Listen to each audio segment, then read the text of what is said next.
Good afternoon. Good afternoon. Good afternoon. Wake y'all punk asses up. Of course, you know what day, you know what time, you know you're listening to. Saturday, 12 noon Eastern Standard Time, right here at the almighty, the world famous, the Gemix. Coming at you live and direct on Scratchvision.com. Fuck with us.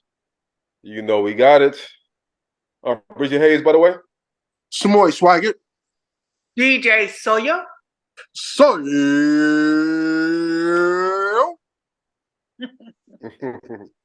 And as usual, we thank you so much for giving up your midday to listen to us, and hopefully you give the rest of the Scratch Vision family that's going to come up after us the same attention. Let's go jump right to it. And that's we got a very special guest. We got Roger Suggs, aka Vigalante, aka the Renaissance Man, aka the Man of the People, joining us. Well, what's going on, brother? What's going on, man? Just hanging in here. Glad to be a part of the HipMix. Hey. You know, and then in the background, and we got the BX finest, Chef Henry, who may or may not give a couple words, but at least he's going to join in on our hip hop. He's from the Bronx. What's going on, good people? Chef Henry in the building. Thank you for having me. First, he gonna start his sentence by saying, "You know I'm from the Bronx, right?" You know I'm from the Bronx, right? You know New Yorkers always gotta tell you where they're from first. The Bronx, right? I was there. You know, New Yorkers, y'all gotta tell us where you're from first. Absolutely. Go through your statement, but you gotta, validate your statement by telling us where you're from first. You got to do that because every borough got their own thing. So, you know what I'm saying? You got to represent where you're from. If you're from New York, you got to always represent where you're from. I love it. Wherever you at. Where you at? See New Yorkers do that all the time. Like I see on TV, SWV was talking on their reality show, and she said, because you know I'm from New York, right? And I, what do you have to do for getting your hair done? But she had to tell. Brooklyn is the worst. I'm from the Bronx. Brooklyn is the worst. Brooklyn is everywhere, somewhere on the planet, anywhere. That's crazy. Shout out to Brooklyn. So as you can tell, we got some peoples, saying from different points of the map.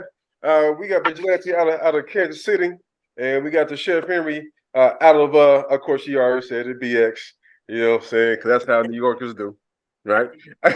And we kind of wanted to go ahead and talk about. HipHop50, the three of us already have our, different or, green opinions, but we definitely wanted to get, some other opinions, some other mindsets when it comes to hip hop, as well as HipHop50, the good, bad, and ugly. Well, you want to start from just, or what Samari said this year, or just as a whole to kind of tie it into 50? However you want to go, Okay, well, Bronx, right? That's where it started from, allegedly, right? If you say anything different, you might get have to take that long walk if you say it came from somewhere else. South Bronx, right? And all that stuff. No, I fell in love with hip hop a long time ago. As I say, a long rhyme ago, I fell in love with hip hop. And I believe I kind of like a hip hop historian. I look at it from different perspectives. I think there's a lot of things that I tell my students here, they don't understand the fight that hip hop had to even get on MTV, to even be looked upon as not like disco as a fad. I think they don't understand that when LL went on tour to do a show in Boston, he had to explain what rap was to the audience. So it came so many ways where R&B artists thought they didn't like hip hop. The guy Matumi, may rest in peace, he didn't like rap, but rap ended up being responsible for opening the door for artists that may not have got paid back then. Now get paid. Now you go and search what that song is that's being sampled, and you can go so many directions with this. The Fab Five Freddy starting the Yo MTV Raps, then the mayor in DC for Rap City. These are things. Then you had that station in New York that had their video thing going too. So we watched stuff start off as the little engine that could, that continue to propel to where we at now. And what me and Samari was talking about now is we saw this hoopty grab some rims, become a Benz, Mhm. and as it ride down 50 years, we got transmission problems. And we got a head gasket of where this is now. You know, so you got that. You got unsung rappers that don't get talked about. I always tell people UTFO is the group from Flatbush. So you start in Brooklyn. You know what I'm saying? Was a group I always admired as a youngin because they had multiple styles. They introduced singing into rap too. Mhm. Um, 4 Force, produced that group. Dr. Ice, educated rapper, and Kango Kid, may he rest in peace, along with educated rapper, may he rest in peace, and Mixmaster Ice. You had the scratching. He was a DJ and that could do all kinds of scratch transformer. You had dancing. Matter of fact, Kango and The Dr. Ice elements. was the dancers for Houdini Mhm. along with Jermaine Dupri. Watch the old Free Come Out at Night video, and you see that. So hip hop had these different things. Run DMC took it away from the people dressing like the village boys. I mean, the village people. You know what I'm saying? Because rap had nothing to base it off. When you see Melly Mel and them dressing like that, they had nothing to look at but these rock and rolls, Rick James, and that type of, Yeah, androgynous that was the type old of way. Bronx. True. You know what I'm That saying? was the old Bronx. Spikes, With the Bronx, jackets. right? So I don't want to Yeah. get long winded. So, but I'm just trying to give you the things that brought me into it because we get a lot of mixtapes from New York. I had a cousin that stayed in Queens. He would mail literally cassette tapes to me with these different shows. So you Mhm. think about how the internet do stuff now. Well, the word of mouth and passing Maxwell Maxwell cassettes around, got around, or listen to the radio, and then the feed from New York to these stations that were syndicated that would play the weekend shows that you would record off your boombox. The New York shows that being played up here, right? Every So, Friday night. yeah, Mhm. Friday night. So that's how we knew. And like I said, I live in Kansas City, but I'm from South Side Chicago. So Mhm. we would listen to those things and you fall in love with the groups you had, the lyrical battles, the graffiti, the breakdance, all these different things. It became something different when it the fight that it had to do for the Grammys, when the Grammys and Music Awards would already do something for them and never put them in the main thing until they boycotted that. It's so many when being in movies wasn't cool or singing wasn't cool. Not LL Cool J radio did not have one video. People don't realize it. That radio album, he had not one video for that album.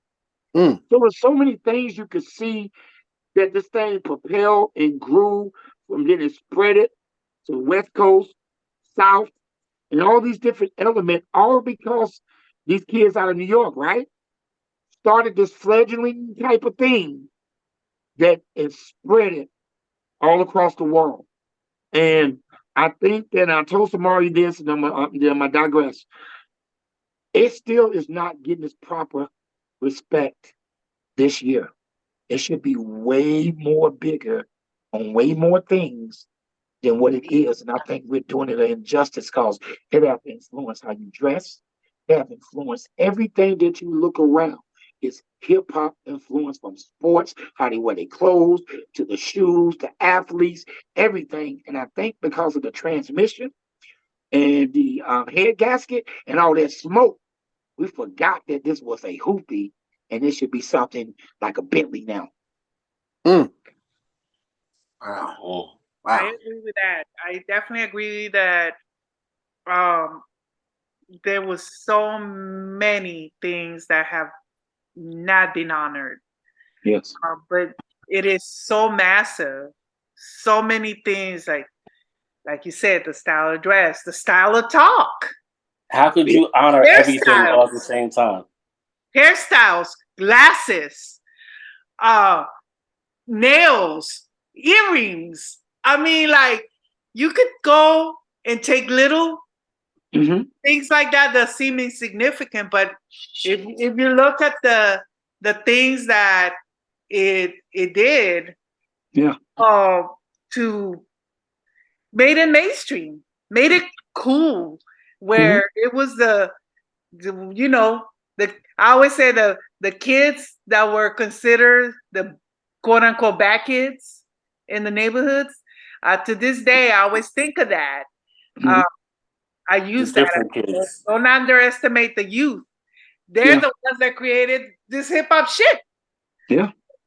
The youth that were considered bad, like, you know, they were the gang members. They were the ones that had their parents were having issues. They were staying out all night. That whole thing. It was those kids. That's what it was. That's what it was. At least growing up, from what I saw. You know what I'm saying? I mean, I was born in '71 in the Bronx. You know what I'm saying? So when people say, like, when they ask that question all the time, what Nori always say, did you think the hip hop would ever take it this far? Like back then, I didn't know nothing else. I didn't know when it came on the scene. I didn't know that it existed. We didn't know that it was new. You know what I'm saying? So when homie was talking about, like, it came from disco and all that stuff, so we saw all the change in the music from the Caribbean to the Latin, you know what I'm saying, and all that, then the disco, and then it just phased into that. That was like the natural progression at the time. So it didn't feel like something new happened until the fashion popped out and until the graffiti popped out. Like, the music was always there. It was tribal. The drums, the beats, the patterns, it was always there. You understand what I'm saying? So everybody always talk about, like, oh yeah, it started in the Bronx. Yeah, but elements of it started other places. Elements of it started in Queens. Elements of it started in, you know, West Coast or whatever. I mean, yeah, the Bronx was the epicenter. I mean, I grew up right next door to 1520 Cedric. You know what I'm saying? Cool Herc and all that. Like, me and Samara, we always joke. Always like, go at each other. When Kara Rush once said, I used to outside and see the party from the street lights made the place dark. Like, I was there, like in real life. You understand what I'm saying? So I've seen it go from, oh shit, this is hip hop, to where it is now. And the brother's right. Like, there's some transmission problems. You know what I'm saying? But we can, how deep do you want to go to that? How much do you want to talk about the commercialism of hip hop? And was there some of it that was needed and unwarranted and so forth and so on? Like, there's so many arguments with hip hop. That's why when we talk about HipHop50, sometimes, I mean, I love the idea, I love what we did, but how could you celebrate everything in one time and in 1 year and in one vacuum? You can't. So that just goes to prove that the culture isn't being propelled enough, because we should be able to do this in vacuums. Jay-Z's joint went crazy. He did that in the vacuum, installation. We got to do more of that. And then we can preserve all this stuff. Well, Jay-Z should have put it at the Super Bowl. I think just that. Here's what I'm talking about is you have chance to get these moments, right? Because everybody, hip hop is responsible for Jay-Z. Jay-Z is over the Super Bowl. He's over the Super Bowl. What would have been such a ode to hip hop is to have something that represented the 50 years of hip hop at the Super Bowl, the biggest stage in the world, the most eyes on it in the world, looking at this thing that's not only here, y'all, it is worldwide. It is worldwide. You know what I'm saying? And those are the pockets you're talking about. Is that's a good start. Like, wow, this year could have ended at the Super Bowl. Can you imagine bringing out some of the old school rappers and stuff like that on stage? I hope he does. We don't know what they're going to do yet, really, right? We don't know what Jay got as a sleeve, right? Everybody beefing. Oh, Jay ain't come out for 50 years of hip hop. He didn't do a tour or whatever. We don't know. I would love to see it, but what I'm saying is that at the end of the day, like, the Super Bowl was dope. I'm glad that he's doing that. You know what I'm saying? I'm glad where hip hop is at, but we got some stuff to work out. Go ahead, brother. I'm sorry. We got some stuff to work out. No. Let me ask you this before we get into that part. The question I always ask when we have guests is this. It's a simple question, but it's an interesting. You kind of touched on it, Henry, a little bit. I always wonder, like, depending on the impact that hip hop had on each person when we have a guest, at the time that you were going through your journey as an MC or as a fan, whatever it is in hip hop,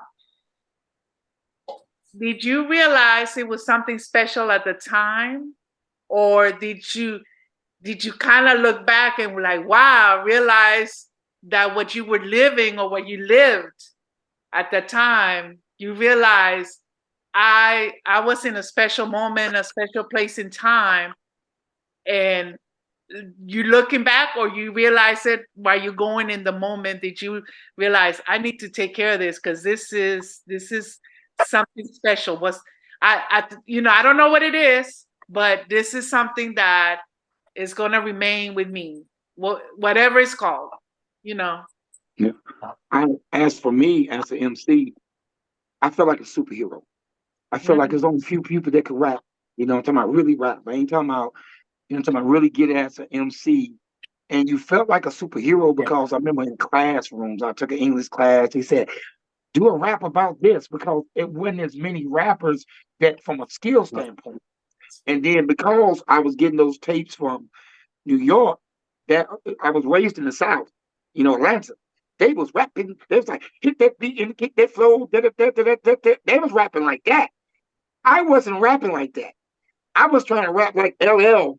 You know what I'm saying? I was trying to rap like, Dr. Ice, you know what I'm saying? And listen to Kango Kid, stack syllables, being the best that ever was, could never ever be, that type of thing. So I felt like I had something nobody else had. Same thing to people with breakdancing. Same thing to people that was, we didn't have trains to spray on, so we sprayed on schools. You know what I'm saying? And DJ scratching and transforming and things like that. It felt like they were superheroes. So we knew it was special. Because when he's scratching, taking records and and you rapping to it. And another thing Dr. Ice used to do, he would scratch the deep. It was Ice, Miss Master Ice would, and he would rap over that beat, say that like that over there. So it was amazing to me. I felt like a superhero. I felt like I did not want this to end. I love it. I love that description. I think that's a great description to feel like a superhero, like nobody else is doing what I do, especially back then. That's an awesome description. Yes. All right, Henry, you up. You feel like a superhero? What you feel like? I'm hoping I answered the question right. But like I said before, for me in hip hop, like at first you didn't really know it was there. If you're in the epicenter, you knew that it was something, but I was always surrounded by music and culture and all other stuff. And so when that materialized to hip hop, it was kind of like a natural elevation. But I think for me, when I knew that this was it, was kind of like when the culture popped, when you saw it in the fashion and everything, and you saw it in like people's everyday lives. That's when my eyes opened up. Like, yo, this is gonna be something. Run DMC, Fresh Fest, the whole Adidas thing and everything, and how that impacted that. When things started to look iconic to me, how big they were, I was like, oh shit, this is gonna be something deep. You know what I'm saying? I was knowing about overseas rappers in the London and UK and whatever, like in the 90s. You understand what I'm saying? So, I used to go to the Lyricist Lounge and all that stuff. I used to work for a record company when I got out of college at first, before I came to show. So I always knew it was going to pop. Always knew it was going to be what it was going to be. I didn't know that a lot of artists and people were going to take a lot of financial hits like they did, not knowing the business and so forth and so on. But from a standpoint of when it hit to me, when the fashion and the art and everything just started going crazy, that's when I knew this was it. And that even helped me transition into being a chef. You know what I'm saying? I had to do something creative. I was in a band and all that stuff as a kid. I was in a cultural school in arts. So it wasn't new to me, but hip hop is crazy. Hip hop is like the best thing that ever happened to a lot of people globally. I'm happy that we have that. So Sawyer, you know what? I've never, I don't know if sure Smart has, but I never gave you my answer to that question. Oh, well, go ahead. So it's growing up, and it's gonna sound wild, but I'll explain why I'm saying, how I'm saying it. Growing up, I never had that moment, right? Because the reason why is because at the year I was born, hip hop already been in existence. So I grew up with hip hop, right? I grew up in the gaudy and the excess of the 80s, yuppies and Wall Street, all that. So everything I saw was big. So to me, hip hop then was already a big thing. Like you could not tell me that hip hop would actually be a fad and fad out because I'm born '79. It already had 11 years start, so I grew up with it. All I knew was hip hop. You could not tell me that it wasn't going to be around another 40 years. So I never had that aha moment because it just always been with me. Kind of take it for granted. You know what I'm saying? Kind of take it for granted because, like I said, when you see like the gaudiness and the crack era of the '80s, you know, the Wall Street, the bass heads, hip hop was all that good and bad. So it was already huge to me, right? So I never had like an aha moment like that because to me, all that was always and what always would be. That's cool. I mean, like I said, it's as you heard when we have interviewed people, I always ask that question, and it can go either way. I realized it was special, and I wanted to put it in, just hold on to it any kind of way, or I just enjoyed it so much. Look back, and I didn't even realize we created history. Like the things we were doing, it was so historical. Like now you look back because again, being the 50th, now people are looking for pictures. You find pictures of stuff, old CDs, you know all that kind of stuff. You just it's a value to it. Now it's being valued, where before it was you know, people just put it, you know, on the table somewhere. You know, now it's like, oh, this is worth something. So huh? Go ahead. Let me shut up. I got a question for y'all, you know, because I like the way y'all laid the foundation. Like, you know, Roger, you laid the whole thing down with like the train and everything. I think of early hip hop and the founders, the pioneers,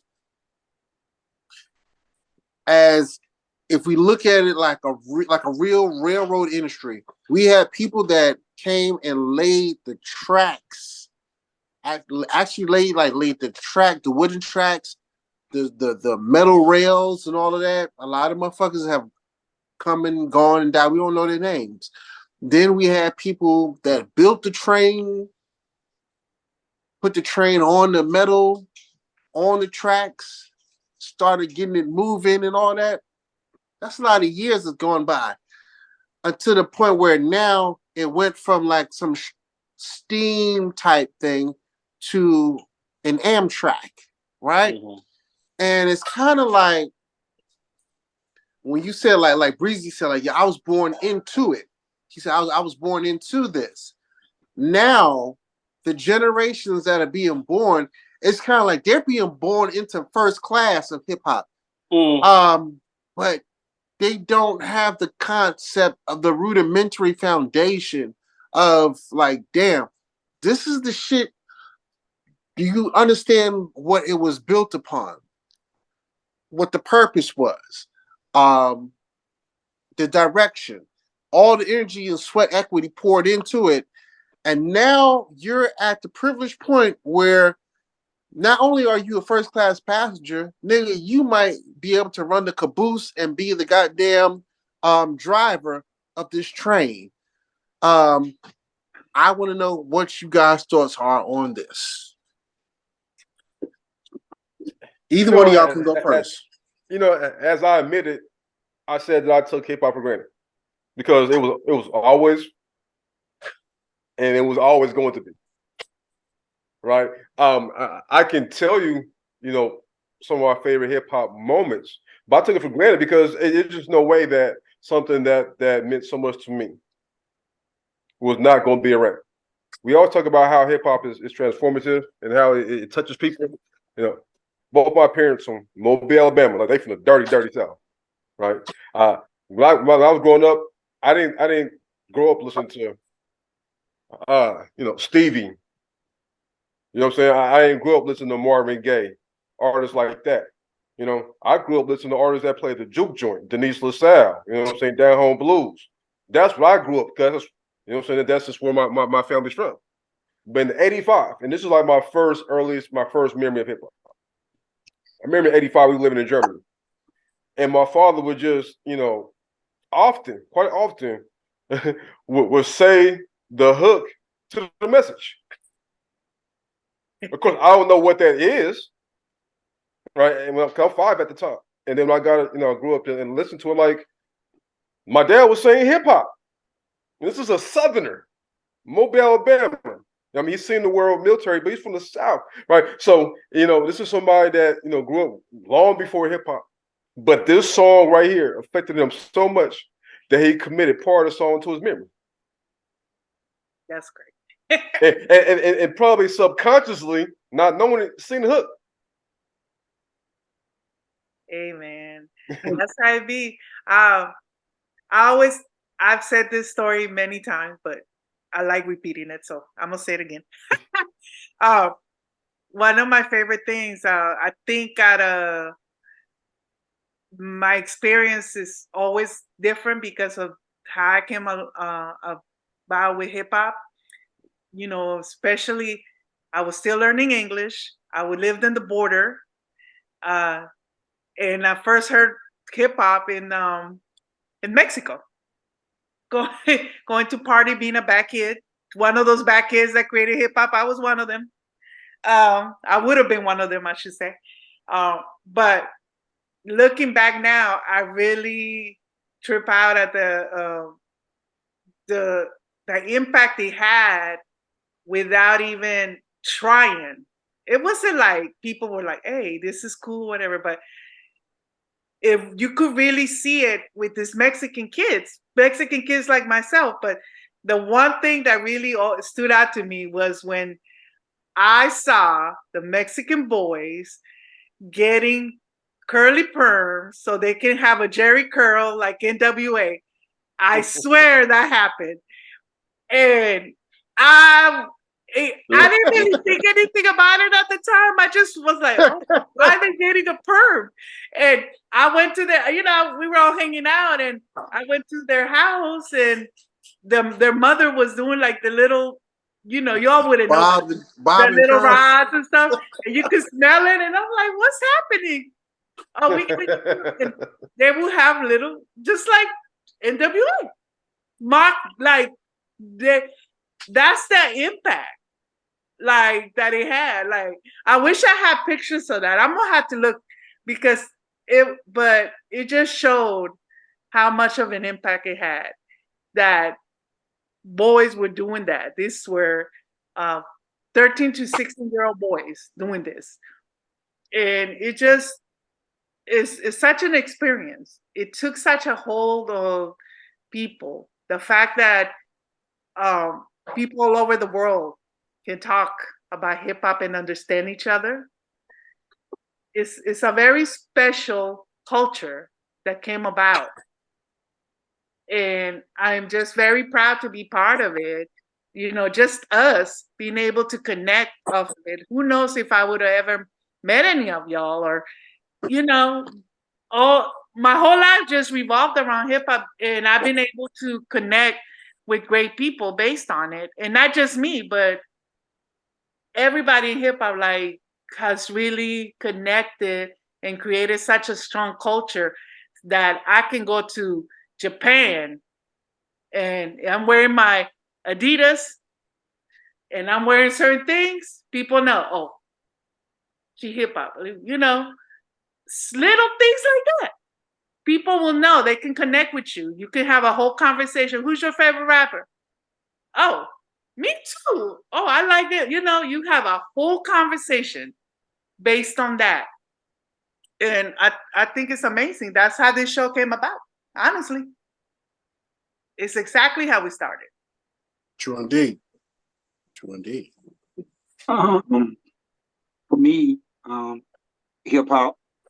I could say I'm from Chicago, raised in the South, and then ended up going to Kansas City during college years. Then the South, like he was saying, you played blues music and stuff, but you still had an element of rap because you had blues music that was rhyming. It was rhyming. Certain things sounded like rap. You can trace rap back to Blowfly. You can trace it back even further to that as in rhyming. As in, for me, being within the New Edition bracket, when New Edition came out rapping, they was literally rapping on a song and breakdancing in Candy Girl video. They are rapping and breakdancing, maybe bubblegum rap, but as kids, We was doing the same move they was doing, and they was rapping. You get the Candy Girl album, and that's rap. They got something called Pass the Beat. When they're rapping, you can tell who in Boston who was their influence right down the street from New York. Because they was how they was rapping like. So we grew up in that thing. And one thing I think where rap lost, every rapper during that time from probably 79 to probably 89 had a chip on their shoulder. If you go back and look at all the interviews and stuff, they was trying to prove that rap was real music. That's a Sonic. What Luke Skywalker and Two Live Crew did when they had the government went against them. The sampling laws. They didn't care about sampling because they thought it was a fad. This ain't gonna last. Then they started making money. Wait a minute. You know what I'm saying? The battles with James Brown. The battle between James Brown and Curtis Mayfield. Curtis Mayfield said, let them young people do what they do. James Brown said no. So it was these battles. So when you saw them get on, look at Don Cornelius when he brings on Houdini. And when they first get on, he makes a silly statement towards him, and Jalil checks him. Same thing Run DMC did. So he was forced to put them on because, like you said, brother, in 85 and all this thing, rap was starting to now get on stage. And it was starting to become an underground force that you couldn't ignore. If you are a group or business trying to find a hot thing, you had to get a rap. Look at some of the New York shows, which is hilarious. Some of the New York shows you see Kango Kid, Dr. Ice on a New York show showing breakdancing. This is them at 17 and 16 breaking dance on a New York show, and you're seeing this rap things, and everybody's rapping. This 83, 84. So the chip on their shoulders wanted to prove that we belong. When rock and roll was disliking them and everybody talking about it ain't real music, there was a real live campaign against rap from probably 83 to 90 of it's not real music. It's a fad. It's not going to last. And rap is the little engine that could, but Grandmaster Flash explained it well. Rap is like a virus. It have no conformity. So what happens is when rap hooks up to country music, it becomes rap. It's like the black gene. It becomes rap. When it hooks up to jazz, it becomes rap. Anything that rap touches to it, it takes over it. It becomes the dominant thing. I'm a firm believer that any type of music that relates and resonates Black and brown people globally is always rebel music, and people will always try to push it down. Yeah, I agree. Because I believe that everything, when it comes down to Black and brown people and consciousness and how we move, is based off of rebel music and based off the beat. You understand what I'm saying? Like the music kind of sometimes tells us what to do. That's where hip hop came from. It came from gangs in New York, and we're trying to find some other way to reconcile a situation and whatever. So they did it through that. So it's anytime Black and brown people have a blues, jazz, they took rock and roll from us, whatever. Anytime Black and brown people have a beat, they're going to try to suppress it because that's what's going to bring us together, and that's what we're going to listen to. So that's where all this craziness happened with hip hop, and that's why all these kids now, to get back to Samara's original point, is just monetizing. What do you think would happen if Curtis Blow and all them dudes back in the days Run DMC really knew how to monetize? Would it be good back then, not knowing stuff and so from the songs? That's in the question. I just feel like at the end of the day, from a cultural basis, we need to take our music back. You know what I'm saying? We need to take our frequencies back somehow. I think the most dangerous thing about the rap, though, brother, you're right. We were slave to the rhythm, but what made rap different than singing wasn't just the rhythm, brother. It was you had power of words. When I said I didn't like you, I ain't got to sing the hook. I can say F you. F the police. I can say it right then and there. I don't have to build up to it like a song or a folk song or a Curtis Mayfield song that told great stories. I can say it directly and you understood it. It was the power of the wordplay that was influencing suburban America that made them say, this can be more. This can be more. And now let's take this. Since it ain't going to die, because they wanted to die, I mean, Rapper Never Die. You look at Sade, he had a song called Rapper Never Die, explaining that it's not gonna die. Once again, back to the original thing, statement of that never dying. So they said, you know what? We're gonna make positive rap, KRS-One type rap, YZ type rap. We're gonna make that underground, and we're gonna make NWA Ghetto Boys commercial. That's why Snoop is looked upon like Martha Stewart.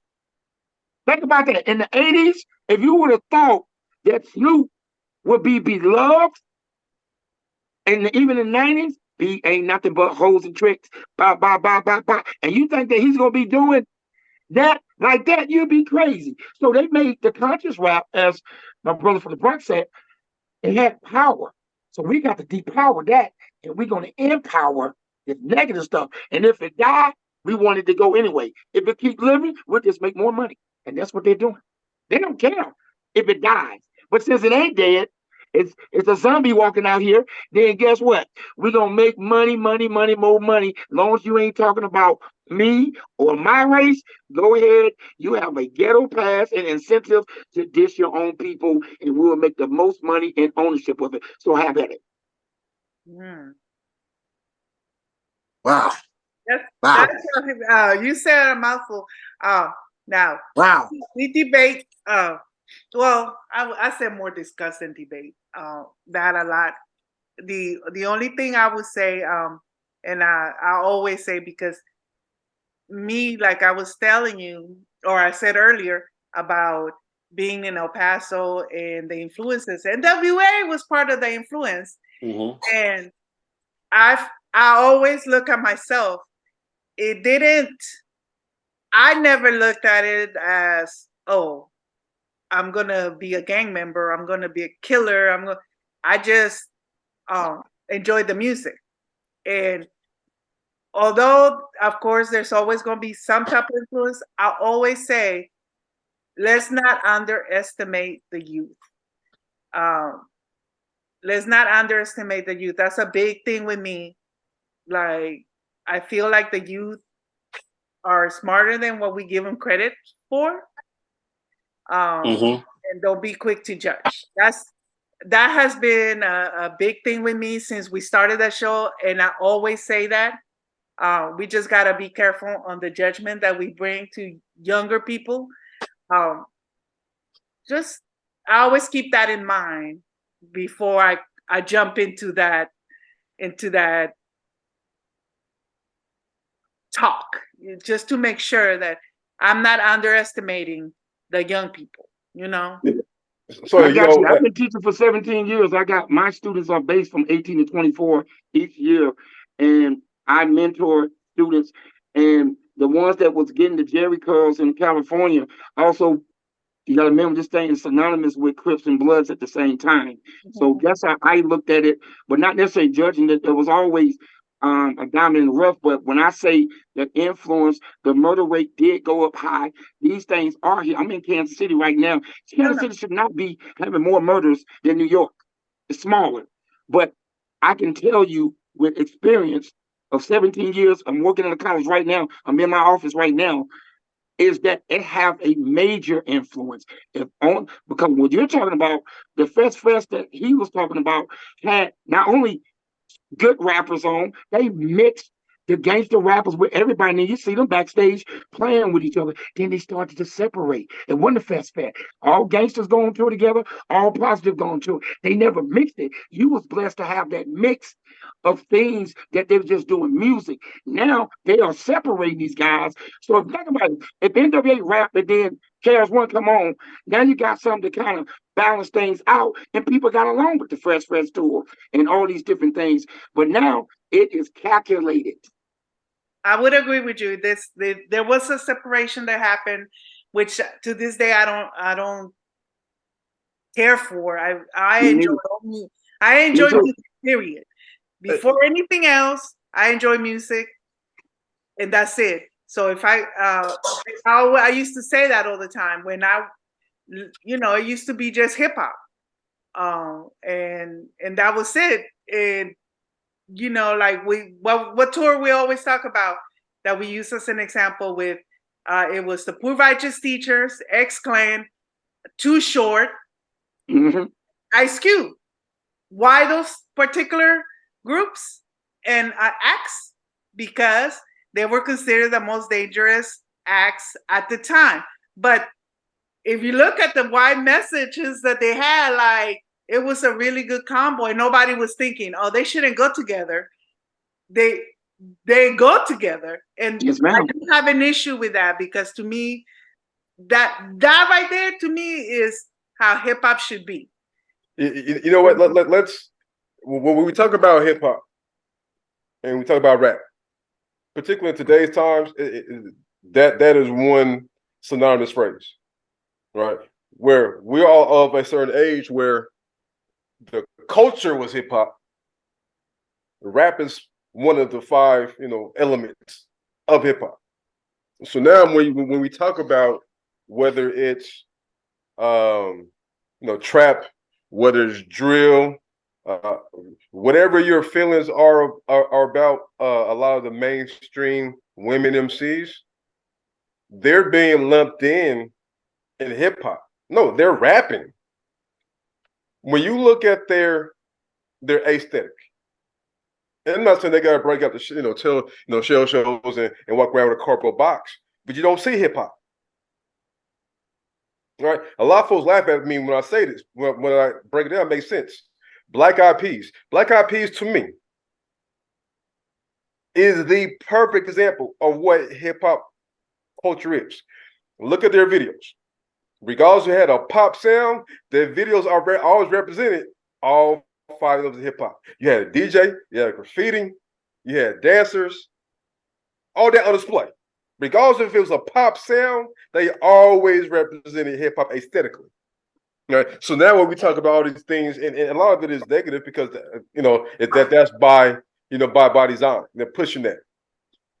But they're also bringing hip hop down by saying all that is hip hop. No, that's a part of hip hop. Hip hop is not drill. Hip hop is not boom bap. Hip hop is not G-funk. It's all encompassing. But when you purposely handpick the quote unquote worst of the worst and say that is hip hop, then to those that don't know, they'll think that hip hop is all shooting 30 people a weekend, busting them wide open from the women. So we have a lot of people now that think that is what hip hop is. Or wait a minute a second. Or a second. Here we go. Or the youngest generation that gets introduced to hip hop, they think that this is the culture. The youngest generation, when they're introduced, the same way that when you were young and you were introduced to hip hop, that was hip hop to you. So the youngest generation out, what they hear, that's hip hop to them. So you got to be mindful of the full message. You know what I'm saying? Well, the question is, and I always say this, like I'm from Denver, right? So they're like LA was our New York, right? Did you hear what Henry said? What's that? Did you hear what Henry said? What's that? No, I'm saying just what Samari said, that how do we really know that the younger generation really knows what hip hop is? You know what? To be able to say, to understand it, like this is what they're living in hip hop right now. I feel like we come from the greatest generation of hip hop. You know what I'm saying? Like anybody in this building, on this call, on this conference, or whatever, we from the greatest of hip hop. We came through hip hop when it all came together. Some of us came from the beginning, the middle, or whatever. We came together. So we could talk a lot about that. You understand what I'm saying? But I just don't think that they have there's a term that I got in college. And I know I'm rambling. In my anthropology class, and I learned that it said in culture, and that was something that stuck with me through my life. In order for culture to survive, you have to in culture, meaning like generation to generation to generation. I don't really feel like as our greatest generation of hip hop that we armed the next generation enough. You understand what I'm saying? But I don't think that we were able to because we didn't know enough. With that being said, and that's self-reflection, because we look at a lot of elder statesmen and women. A lot of them look down on hip hop. But I bet you ask them, "Well, did you try to reach out to your generation?" No, I thought they should come to me. Yeah, maybe they should, but it's a two-way street. So somebody's got to reach across the aisle at some point. So if you're still waiting to for somebody to pay homage to you, that's a good feeling. But we're talking about sustaining and prolonging. Sometimes you got to reach across the eye. So a lot of us did fumble because when you look at right now, when you look at the sound, I'm not talking about the lyrics. Just look at the sound of hip hop. Obviously, each generation has a different sound, but the generations before, I say, even up to like 02, 04, the sound still was hip hop. I mean, even when Lil Jon was growing up, I mean, was blowing up, you still had like 50 Cent. He still had the boom bap sound. Snoop still has some boom bap sounds. You know what I'm saying? So even the sound is different, right? But no one is saying, hey, let me get with you, right? Let me get with you and give you some history. Because, like I said, I mention this all the time. I'm from Denver. We're more closer to LA than we are in New York. A lot of Californians, moved to Denver. So, we had kind of a LA vibe. And so when I saw, NWA and Eazy-E on the box, I love Tribe Called Quest. I love LL Cool J. I love all those cats. But these cats look like and talk how I look. There you go. Right? But also they talk. For you is how they look. For me is some of the stuff that was being said I recognize, even though I was Mexican. So like there was some type of connection. If you don't mind, Breezy, let me ask Vigilante a question because he does work with the youth. So I'm curious to see, because we're talking about the youth, but honestly, we don't work with the youth. You do. What is your experience with the youth? What do they say about hip hop? What do you hear? Do you have I'm curious, since you have that experience that we don't have. You have a point of view into that the youth. Yeah, because I even get Dr. Samari to jump and talk to my students when we do meetings on every Thursday. Been doing that for 16 years. My son's a rapper, and I teach them. I try to be like Welcome Back Carter. I try to get the Sweat Hogs to understand hip hop. I show the old videos. They get tired of me sometimes showing them, and I always tell them there's nothing new under the sun. That move that you're doing, it was there before. Y'all just calling it a different name. So when we get into that debate, we have the cultural debates. And they are engulfed in trending music, drill music. The thing that connects them to a NWA, Eazy-E, especially in the Midwest. He says Denver, but we Kansas City. We right down the street from Denver. Denver is kind of like a rival to us, especially in football. So we had that too. In this city, that's a halfway. You got half of Kansas City. That's like West Coast, E40, all Oakland, Bay Area, all that. You know what I'm saying? LA. Then you got the other half that's more like New York. You know what I'm saying? The style. Tech Nine is a hybrid. Tech Nine, the rapper Tech Nine, he can talk to gangsters, but he can spit fast, got lyrical ability, can put him up against anybody. He performed here, and Jay-Z and them said, that guy will never perform in front of us again. Hell no. Dame Dash said it at the show. This guy would never perform in front of us again because he killed it. So these young kids, they respect it, but they got the chip on their shoulders too. Like, y'all not respecting our music. You're not understanding NBA Youngboy and what he's saying and these type of things. And I said, well, do you hear how he's saying about it? We don't pay attention to that. They kind of take your stance. We just in it for the music. I dance to the beat. I try to tell them about the subliminal, but they said, well, we're not caring about that. We like these guys. We like the Yachties and all these different things. So this is a debate. And we'll play their music, then we'll show our stuff, and they put their chests out and have a chip on their shoulders defending they rap. So Kendrick Lamar and J. Cole and Drake is the sweet spot for them. They all agree that they like those three. So you got to use those three to kind of bridge it to the boom bap and everything else. And I think, personally, what he said, New York, to me, dropped the ball. He just said in 2003, you had 50 Cent.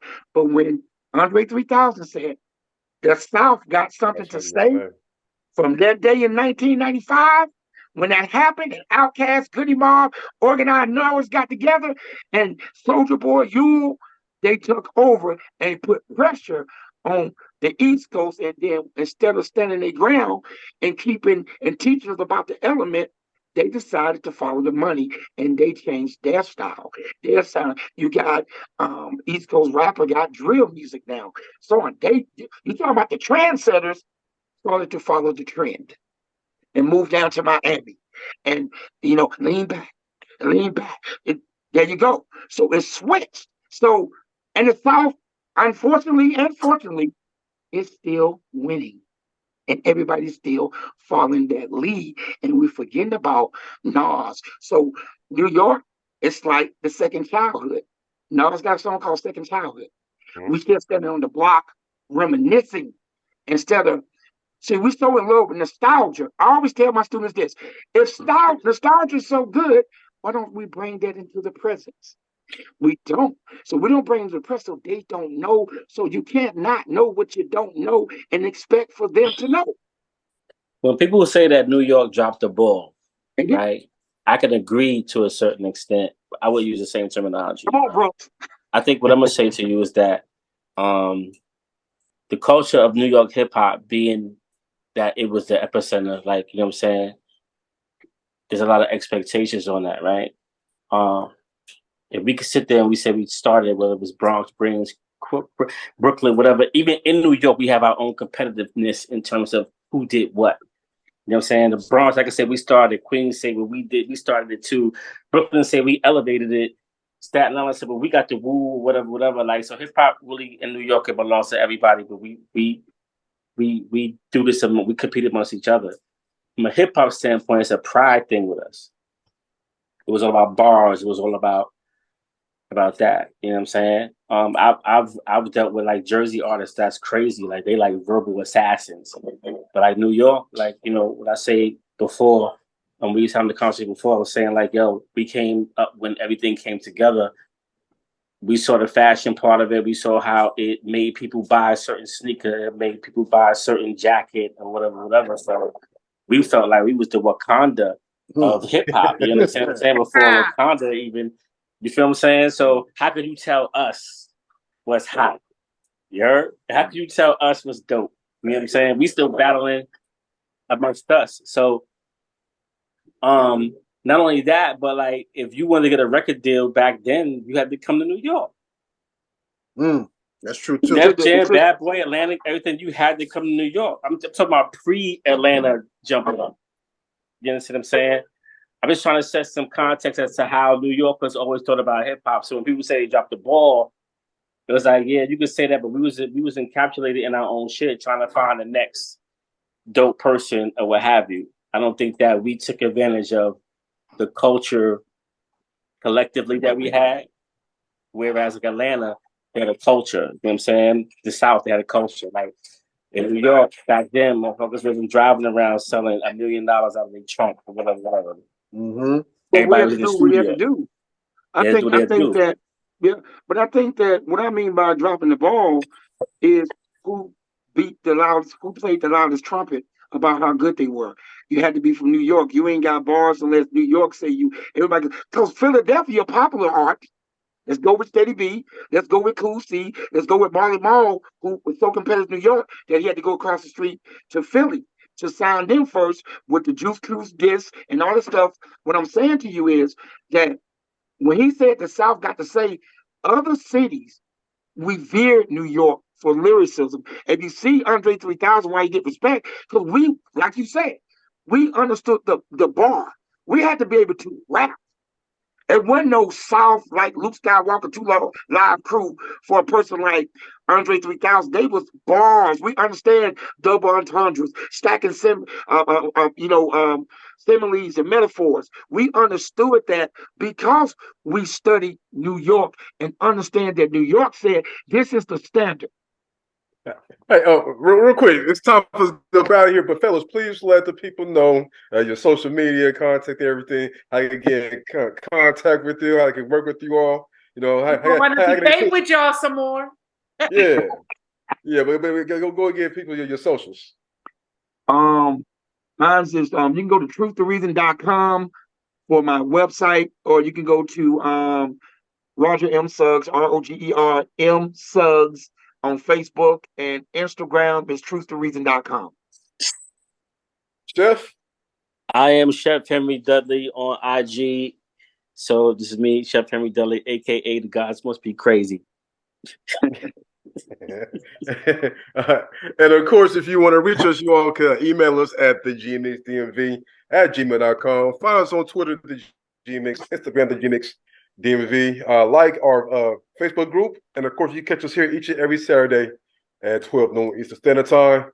Brothers, we thank y'all for your, invigorating conversations. Trust me, it's funny when we had 3 Geminis. It was all 6 of us, so we need different opinions. So we appreciate you all very much. We out of here. Peace. That was great. That was awesome. That was dope.